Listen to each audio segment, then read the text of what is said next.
Hello, my miracles, and welcome to another Coffee and Crime, episode 48, Suzanne. So grab your coffee and let's talk some crime.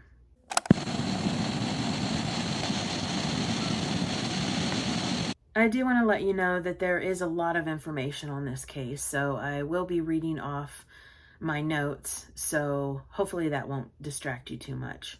On March 2nd, 1998, 19-year-old Suzanne Gloria Lyle left her job at Cross Gates Mall, located in the nearby suburb of Westmere in Albany, New York, after the store had closed. It was assumed she had taken a city bus from the mall back to the uptown campus of her college, State University of New York of Albany, where she was an undergraduate. This assumption was due to a classmate saying she had seen Suzanne get off the bus at Collins Circle, a short walk from her dorm. After that, Suzanne has not been seen since. Suzanne's manager at the store had said she had been stressed out about an upcoming midterm, which she needed to pass. She took the test the morning of March 2nd and attended her other classes until 4 p.m. She then went to her job and spoke to her manager, saying she felt she had done okay on the exam, yet she seemed subdued. Suzanne worked until 9 p.m., then boarded the bus, returning her to campus at around 9:45 p.m., where her classmate had seen her get off the bus. The bus driver confirmed that Suzanne had gotten on and off the bus. The following morning, on March 3rd, Suzanne's boyfriend, Richard Condon, called her parents, Doug and Mary Lyle, stating Suzanne had not returned to her dorm the night she went missing. He said she usually phoned or emailed him after she had gotten home from work. He called her dorm, yet no one answered. Suzanne's parents called the campus police, but they brushed it off, telling her parents they shouldn't worry, she would reappear. This was not like Suzanne. She was not a risk taker. She didn't use alcohol or drugs. An officer went to Suzanne's next scheduled class, where she did not appear, and he talked to her suite mates, who confirmed she did not come home the night of March 2nd. Her parents also called Suzanne's bank, who told them that her debit card was used to withdraw $20 from an ATM at a Stewart's Shops convenience store around 4 p.m. that afternoon. The campus police waited 2 days, and when Suzanne missed another midterm test as well as other scheduled classes, they called the New York State Police. Suzanne's parents and her university put up a $15,000 reward for information. Flyers with her picture were posted throughout the area and on campus. The Stewart's convenience shop, where the ATM withdrawal happened, was in a part of town that Suzanne would not frequent, said her parents. An investigation was done at the convenience store. However, the only surveillance camera they had was focused on the area around the cashier. A man who wore a Nike baseball cap was sought as a possible witness or person of interest. He was later found, and the police believe he had nothing to do with the case, yet could not exclude him. Whoever had her card knew her PIN, and there were only 2 people who knew it: Suzanne and her boyfriend Richard.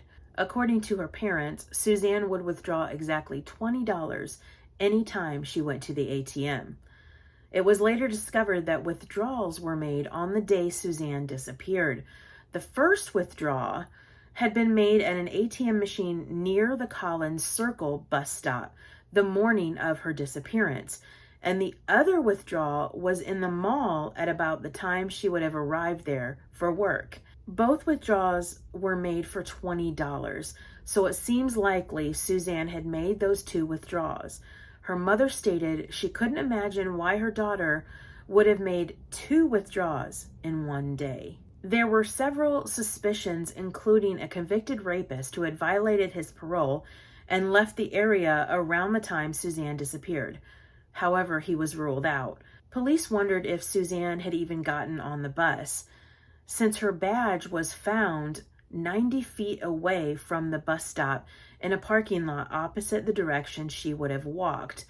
But the badge had no forensic evidence on it, and her badge was found 2 months after her disappearance. Another possibility came from one of Suzanne's co-workers, who had said that Suzanne told her about a month before her disappearance that she believed she was being stalked by someone. But Suzanne didn't appear to be afraid of this person. The other suspicion fell to Suzanne's boyfriend, Richard. Her mother told a news channel that her daughter tried to end their relationship several times, but after Richard became emotional, Suzanne would stay. After her disappearance, Richard referred to Suzanne as his fiancée, a development that her parents said Suzanne would have told them about. Richard had an alibi. He stated he was playing video games with a friend, and the friend confirmed this. However, Richard refused to take a lie detector test, and he told the police he would only be interviewed again if his lawyer was present. He refused to answer questions from the media about the case in later years, and his mother told CBS News in 2010 that Richard was married and moved on with his life. The last suspicion was in 2005. A man named John Reagan was arrested after trying to kidnap a female student at Saratoga Springs High School. He was facing trial for the 1993 kidnapping in Connecticut. The family and police wondered if he could be responsible for Suzanne's disappearance, but he refused to discuss the case with police. The case of Suzanne Lyall remains open. In 2012, the Investigation Discovery Channel devoted an episode to Suzanne on their series Disappeared. Her father, Doug Lyall, passed away in 2015, not knowing where his daughter was or what happened to her. Her mother, Mary, continues in her search for her daughter. Over the years, 75 psychics have contacted the Lyall family. Many of them had said Suzanne had died and her body has been submerged in water. Suzanne's mother has dismissed them. In 2018, a New York police investigator said, "We believe it's a homicide. Is there a chance she moved away? It's a possibility, but the reality is she's probably been a victim of a homicide." Within a year of their daughter's disappearance, the Lyalls reached out to state legislators who sponsored a bill formerly known as the Campus Safety Act, but referred to as Suzanne's Law. That required colleges and universities in the state to have detailed plans for the investigation of violent felonies and missing persons cases that occurred on campus, as well as reporting the latter promptly to the state. It passed on April 6, 1999, Suzanne's 21st birthday. Marion Lyall also founded the Center of Hope, which provides support to the families of the missing. What happened to Suzanne? Was she so stressed about her education she just up and left everything behind, or was she a victim of homicide? I believe Suzanne is gone. I believe she wanted out of her relationship with Richard, and he decided that she wasn't going to end their relationship. He was going to end her. Do I have any evidence or proof? Not at all. I just have my opinions. And my opinion is that Richard took Suzanne's life because he wanted her all to himself. And when he saw that she wanted to move on, he was going to take her life. The coworker stated that Suzanne had a stalker and that Suzanne didn't seem afraid of that person. I believe the reason she didn't seem afraid was that she knew it was Richard. She probably was mildly irritated that Richard was constantly checking on where she was going and what she was doing, making sure that when Suzanne arrived home every night after work, that she was to call or email him to let him know that she was there. I don't know how she was taken from this world, but I do know that she must have been scared and must have asked him why.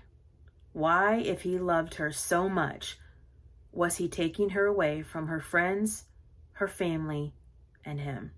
Suzanne was born in Saratoga, New York on April 6, 1978. She was 19 years old. Suzanne enjoyed sewing, writing poetry, and computers. She was the youngest of 3 siblings. Suzanne had blue eyes, was 5'3" and 175 pounds. She had light brown hair with highlights. Suzanne has a light brown birthmark on her left calf, a mole on her left cheek beneath her earlobe, and a surgical scar on her left foot. She was last seen wearing a long black trench coat, a black shirt, and blue jeans. She was carrying a black book bag or tote bag. If you have any information, please contact your local FBI office. I hope you enjoyed this episode of Coffee and Crime. If you did, click that like button. If you are not a miracle and want to be, click that subscribe button and watch a miracle happen. Until next time, goodbye.